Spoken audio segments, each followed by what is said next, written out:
Здравствуйте, дорогие мои! Сегодня я вам хочу показать вот этот вот восхитительный шнурок. Вы знаете, он насколько просто вяжется, но выглядит ну вот просто чудесно. Вот этот вот длинный шнурок я буду использовать для обтачки горловины. Ну, вот эти маленькие покороче для составления других узоров блузки. Вам нужно будет освоить всего лишь два простых элемента, из которых состоит этот шнурок. Вот это шнур-гусеничка, только не обычный, а широкий шнур-гусеничка. А вот это вот узелки. Сейчас я вам покажу, как делать оба этих элемента. Сделайте первую петлю.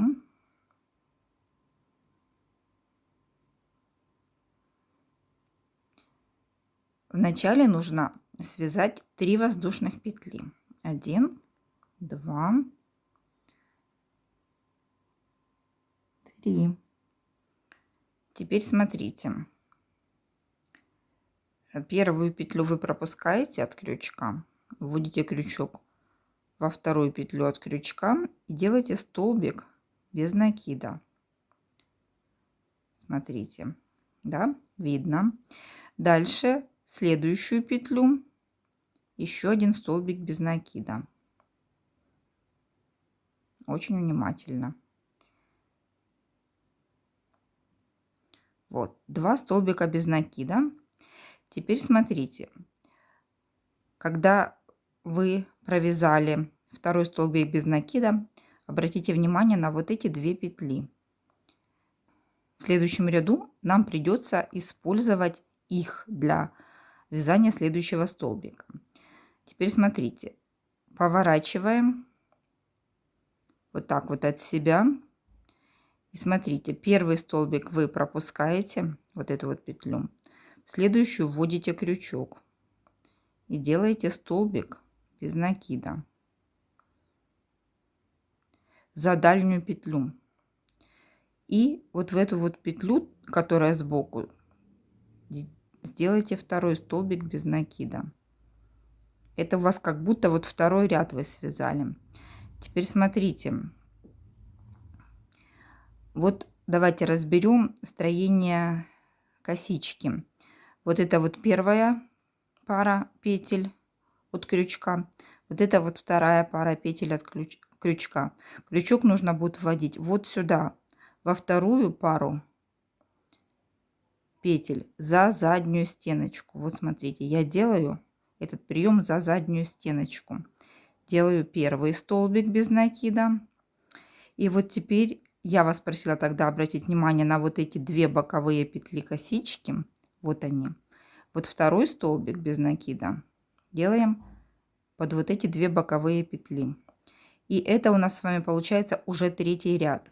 Вот этот вот 3-й и все последующие ряды вы уже делаете по одной и той же схеме. Вот смотрите.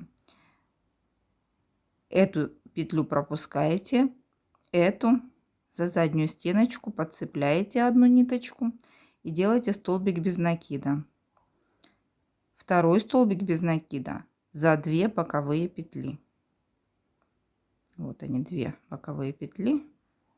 Старайтесь вязать не очень туго, чтобы их хорошо было видно. Второй столбик без накида. Опять же, вот поворачиваем. Вот это вот средняя петля за заднюю боковую стеночку подняли. Первый столбик без накида. И под 2 боковые петли второй столбик без накида. Точно так же. Вот видите, вот эти 2 боковые петли у вас немножечко как будто наползают на вот этот средний столбик. Придержите их немножечко вот так ногтиком, и чтобы вам было видно вот эту вот средний элемент. Вот сюда вводите крючок, делаете первый столбик без накида, второй столбик под 2 боковые петли. Вот. Я очень хочу, чтобы вы поняли принцип создания этого шнура, чтобы вам видно было, в какие, куда вводить крючок. Самое главное, внимательно и аккуратно каждый ряд повторять одно и то же. Вот первый столбик вот в эту петлю, второй столбик под 2 боковые.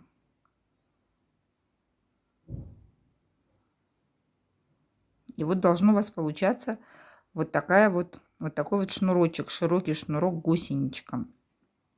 Его нужно связать до нужной вам длины. В моем случае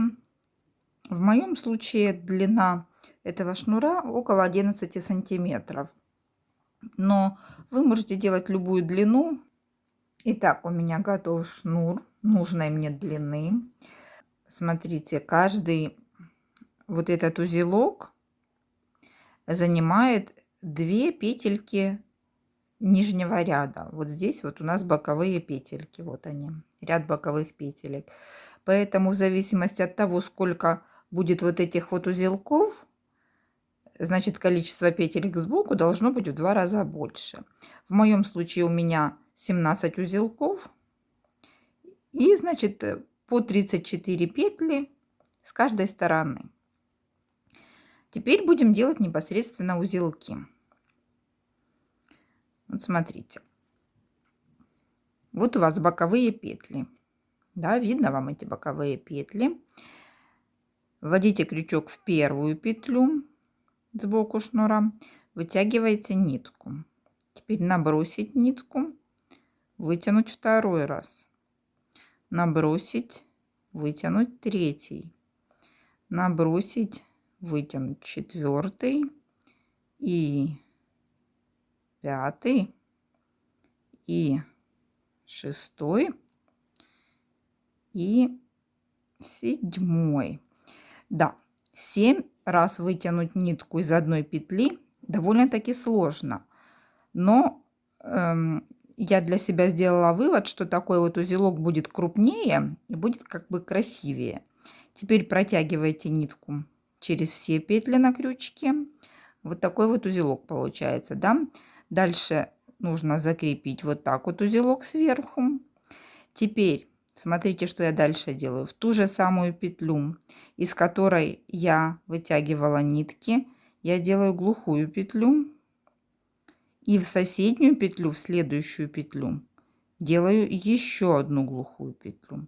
Вот это у меня получается раппорт узора.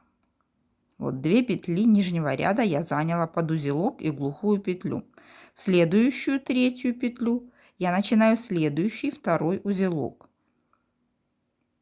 1, 2, 3, 4, 5,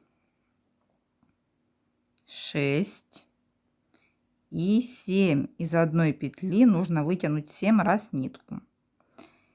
Провязываем все петли за один прием. Закрепить вверху, закрепить внизу и глухую петлю в следующую петлю на шнуре. Вот получается 2 узелка.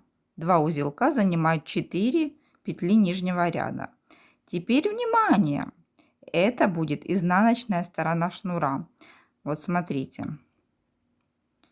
Вот с этой стороны узелки выглядят, ну вот, на мой взгляд, намного симпатичнее.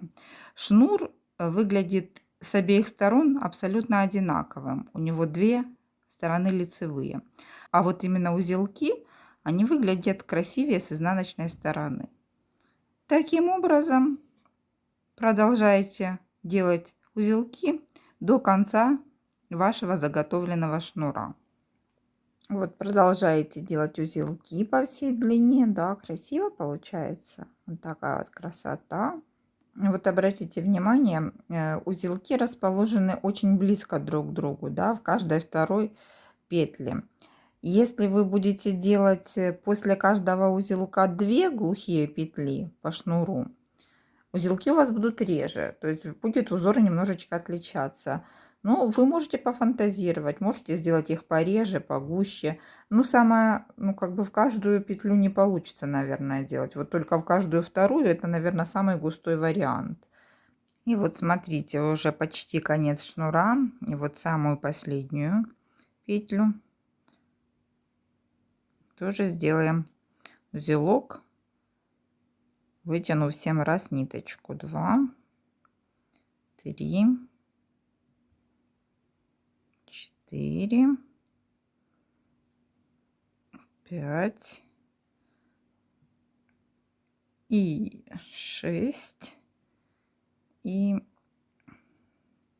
7. Если тяжело 7 раз вытягивать, делайте 6 протяжек или даже 5. Узелок все равно будет выглядеть красивым. Закрепляем. И вот в самую последнюю, даже получается, даже здесь уже и петли нету. Ну, как бы, чтобы закрепить, ну, вот в любую боковую петлю делаете глухую петлю. Нитку можно обрезать и протянуть через последнюю петлю. Все, смотрите, элемент готов. Вот такая вот красота. Вот это я вам показываю ту сторону, которая будет использоваться как лицевая. Это та сторона, по которой я работала, да. Вот она так выглядит.